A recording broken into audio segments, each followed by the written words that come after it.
नमस्कार दोस्तों, speed classes में आपका स्वागत है। आज हम पढ़ने वाले हैं जनगणना भारत की और मध्य प्रदेश की। इस साइड जो डेटा लिखा हुआ है वो भारत का है और इस साइड जो लिखा हुआ है वो मध्य प्रदेश का है। तो किसी भी लेक्चर से गारंटी हो या ना हो, बट इस लेक्चर से गारंटी है कि आपको किसी भी शिफ्ट में कम से कम एक क्वेश्चन आपको मिलेगा ही, चाहे आप कोई भी परीक्षा दे रहे हों। तो चलिए शुरू करते हैं भारत की जनगणना। तो भारत की ये कौन से नंबर की जनगणना है? ये है 15वीं। और अगर स्वतंत्र भारत की पूछा जाए तो ये कौन सी हो जाएगी? 7वीं। ठीक है। 1872 में क्या हुआ था? लॉर्ड मेयो ने जनगणना की शुरुआत की थी, मगर ये टेम्परेरी थी। तो 1881 से लॉर्ड रिपन के कार्यकाल में क्या हुआ कि एक रेगुलर जनगणना शुरू हुई और एक वास्तविक जो पूरा डेटा जिसमें जो जरूरी चीज़ें जनगणना की थी वो उसमें लिया गया था। तो कहाँ से मानेंगे हम? 1881 से लॉर्ड रिपन के कार्यकाल में। और लॉर्ड रिपन को ही क्या माना जाता है? स्थानीय स्वशासन का जनक। तो इतनी चीज़ें याद रखेंगे। 2011 की जनगणना के जो प्रमुख थे वो कौन थे? सी चंद्रमौली। कहाँ के? भारत के। और मध्य प्रदेश के कौन थे? सचिन सिन्हा। तो 2011 के अनुसार भारत की जनगणना कितनी थी? लगभग 121 करोड़ से थोड़ी सी ज़्यादा, जिसमें लगभग 62 करोड़ क्या थे? पुरुष थे और 58 करोड़ क्या थी? महिलाएं। और इसमें शहर में कितने लोग रहते थे? 31.2% 2011 तक। और ग्रामीण में 68.8% जनसंख्या जो बसती थी वो कहाँ बसती थी? गाँव में। अभी नई जनगणना के अनुसार देखते हैं कि क्या चेंज आता है। तो भारत की जनगणना है 121 करोड़ और हमारे मध्य प्रदेश की जनगणना कितनी है? 7.26 करोड़। कितनी है? 7.26 करोड़। 7 करोड़ 26 लाख से थोड़ा सा ज़्यादा। और देश का कितना प्रतिशत है? ये 5.99% जनसंख्या जो है वो मध्य प्रदेश में है। और भारत में विश्व की जनसंख्या का कितना है? 17.5%। मतलब जो टोटल संसार की जनसंख्या है उसका 17.5% कहाँ पर है? भारत में। और हमारा देश दूसरा सबसे बड़ा आबादी वाला देश है। पहले पे कौन है? चीन। तो अब देखते हैं वृद्धि दर। वृद्धि दर कितनी है? 2001 से लेके 2011 के बीच में कितनी वृद्धि हुई जनसंख्या में, वो क्या दर्शाता है? वृद्धि दर। तो 17.7% से हम बढ़े हैं। कितने प्रतिशत से? 17.7% से क्या हुई है? वृद्धि हुई है जनसंख्या में, जिसमें ग्रामीण में हुई है 12.3% से और शहरी में हुई है 31.80% से। क्या? वृद्धि दर 2001 से लेकर 2011 के बीच। और मध्य प्रदेश में जो वृद्धि हुई है वो कितनी हुई है? 20.3% से हम बढ़े हैं, जिसमें ग्रामीणों का योगदान कितना है? 8.4 और शहरियों का योगदान कितना है? 25.7%। ठीक है। तो भारत की वृद्धि दर कितनी है? 17.7 और मध्य प्रदेश की कितनी है? 20.3। आगे चलते हैं। जो सर्वाधिक ग्रामीण कहाँ बसते हैं? किस राज्य में? तो कहाँ पर है? बिहार में। 24.3% जो लोग हैं टोटल आबादी का वो कौन है? ग्रामीण हैं। और शहरी, और सबसे ज़्यादा शहरी जो वृद्धि दर देखी गई है वो कहाँ देखी गई है? दमन और दीव में। दमन और दीव में कितने? 218.3% से वृद्धि हुई है शहरों में। और हमारे मध्य प्रदेश में सबसे ज़्यादा झाबुआ में, ग्रामीण में। और जो शहरी वृद्धि दर है वो कहाँ पर है? रायसेन में 46.7। तो ग्रामीण सबसे ज़्यादा वृद्धि दर कहाँ देखी गई? झाबुआ में। और शहरी कहाँ देखी गई? रायसेन में। चलते हैं नेक्स्ट। तो नेक्स्ट है लिंगानुपात, सेक्स रेशो। तो ये कितना है भारत का? ये भारत का है 943 और मध्य प्रदेश का कितना है? 931। लिंगानुपात क्या होता है? 1000 पुरुषों पर देखा जाता है कि कितनी महिलाएं हैं, वो क्या होता है? Sex ratio. तो भारत का 943 और मध्य प्रदेश का कितना है? 931। अब देखा जाए कि भारत के किस राज्य में सर्वाधिक है? तो केरल में। केरल में कितना है? 1000 पुरुषों पर 1084 महिलाएं हैं। कितनी है? 1084। और हरियाणा में सबसे कम है 879 महिलाएं हैं। कितनी? 1000 पुरुषों पर। और मध्य प्रदेश में देखा जाए तो सर्वाधिक है बालाघाट में 1021 महिलाएं हैं 1000 पुरुषों पर, और भिंड में सबसे कम है, कितना है 828। अभी 2021 में MPPSC में आया था कि भिंड का लिंगानुपात कितना है। यस, सबसे कम मध्य प्रदेश का लिंगानुपात किस शहर में है। तो आगे देखते हैं साक्षरता दर कितनी है। तो साक्षरता दर जो भारत की है वो कितनी है 73%, कितनी 2011 जनगणना के अनुसार। ग्रामीण की कितनी है 67.8%, मतलब 100 में से 67 लोग क्या है पढ़े और लिखे हैं। और शहर में कितने लोग पढ़े लिखे हैं 84% भारत के अनुसार। और हमारे मध्य प्रदेश में कितनी साक्षरता दर है 69.3, कितना है 69.3। और सर्वाधिक किस शहर में है तो जबलपुर में, कितनी है 81.1। तो सर्वाधिक साक्षरता दर मध्य प्रदेश में कौन है जबलपुर 81.1। और सबसे कम किस शहर में है अलीराजपुर 36.1।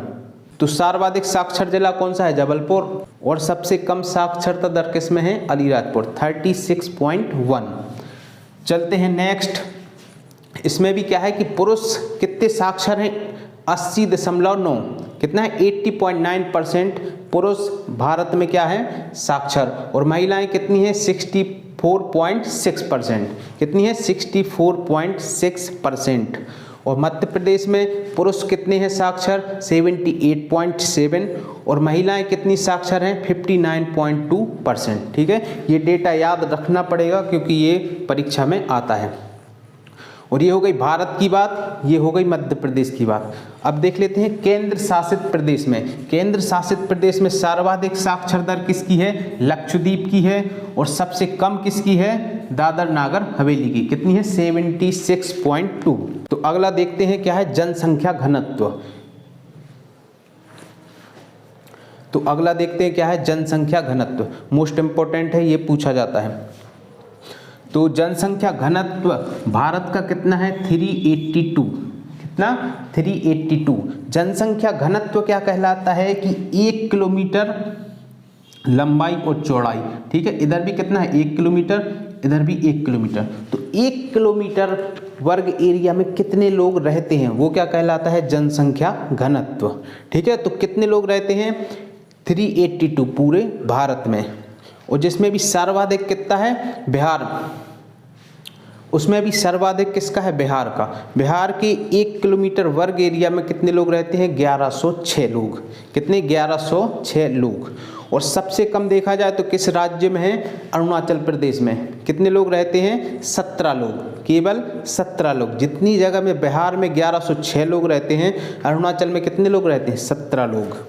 ठीक है, मध्य प्रदेश में देख लेते हैं जनसंख्या घनत्व कितना है 236, कितना है 236।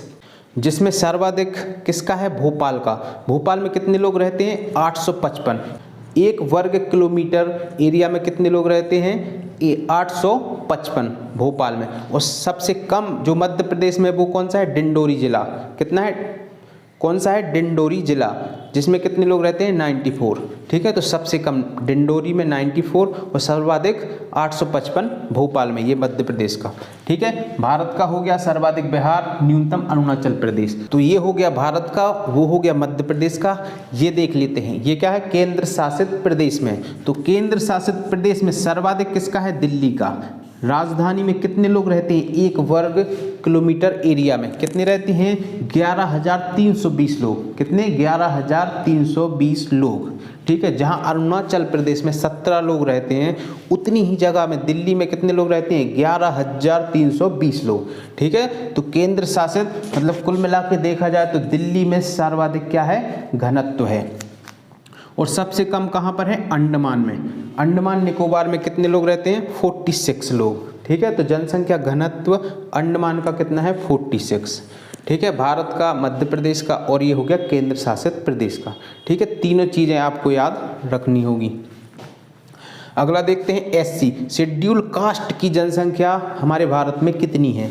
तो शेड्यूल कास्ट की जनसंख्या भारत में है 20 करोड़, लगभग 16.6% लोग जो हैं वो किस कास्ट से आते हैं शेड्यूल कास्ट से। और इसमें भी सर्वाधिक कहाँ पर है? उत्तर प्रदेश में। कहाँ पर है? उत्तर प्रदेश में। इतना ही नहीं, आपको याद रखना होगा कि सर्वाधिक तो है उत्तर प्रदेश में, मगर परसेंटेज वाइज जो सबसे ज़्यादा है वो कहाँ पर है? पंजाब में। कहाँ पर है? पंजाब में। ठीक है, ये क्वेश्चन मैंने एक परीक्षा में गलत किया था। मेरे से पूछा गया था कि परसेंटेज में सर्वाधिक एससी कहाँ पर है, तो मैंने लगा दिया था यूपी। ठीक है, तो ध्यान से रखें कि क्वेश्चन में पूछा क्या जा रहा है। हम लोग आधा पढ़ेंगे कि एससी की जनसंख्या सर्वाधिक, और हमने लगा दिया यूपी। आगे क्वेश्चन में लिखा होता कि परसेंटेज वाइज। ठीक है, तो क्या होगा आंसर? पंजाब। तो एससी की सर्वाधिक जनसंख्या कहाँ है? उत्तर प्रदेश में। अगर परसेंटेज वाइज देखा जाएगा तो कहाँ पर है? पंजाब में।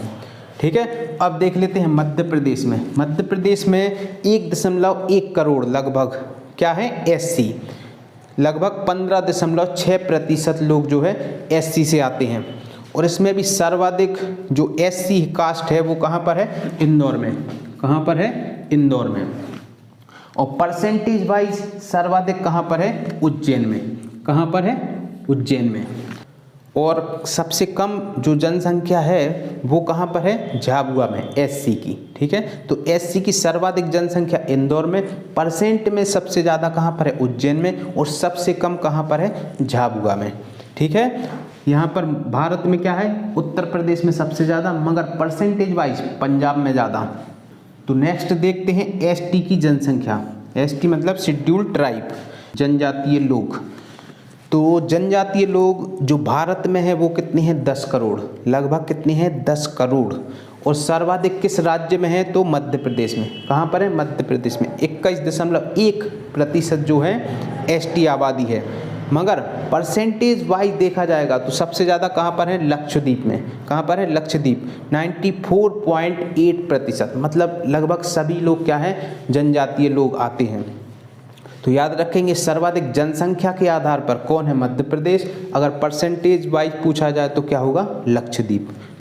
मध्य प्रदेश में देख लेते हैं। मध्य प्रदेश में लगभग 1.5 करोड़ लोग जो है क्या है? एसटी हैं। क्या है? एसटी। इसमें 21.1% एसटी लोग हैं। और सर्वाधिक देखा जाएगा तो जनसंख्या के आधार पर किस जिले में है? धार जिले में। जनसंख्या के आधार पर धार जिला।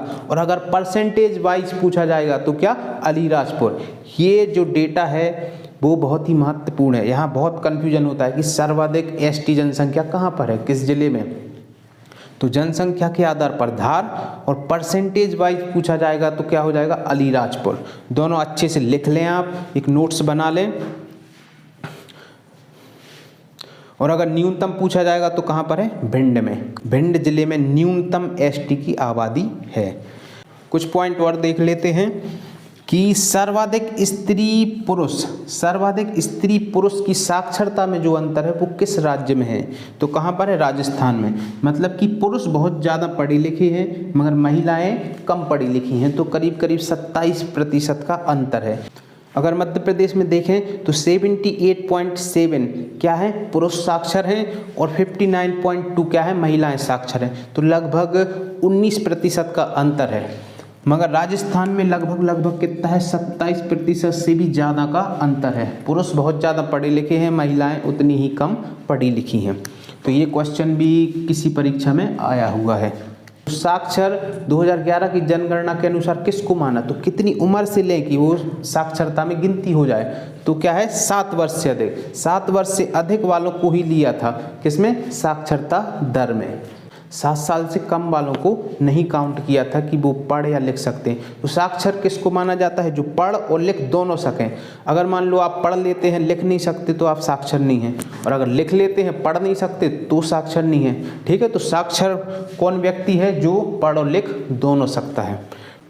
तो जो आज हमने पढ़ा है ये बहुत ही इम्पोर्टेंट है। कोई भी आप एग्ज़ाम देने जा रहे हो, इससे क्वेश्चन आपको ज़रूर आएगा जब तक कि नई जनगणना नहीं आ जाती। तो इसमें कुछ और क्वेश्चंस हैं जो आने वाले लेक्चर्स में हम देखेंगे। बाकी जो इतना डेटा है बहुत ही ज़्यादा इम्पोर्टेंट है।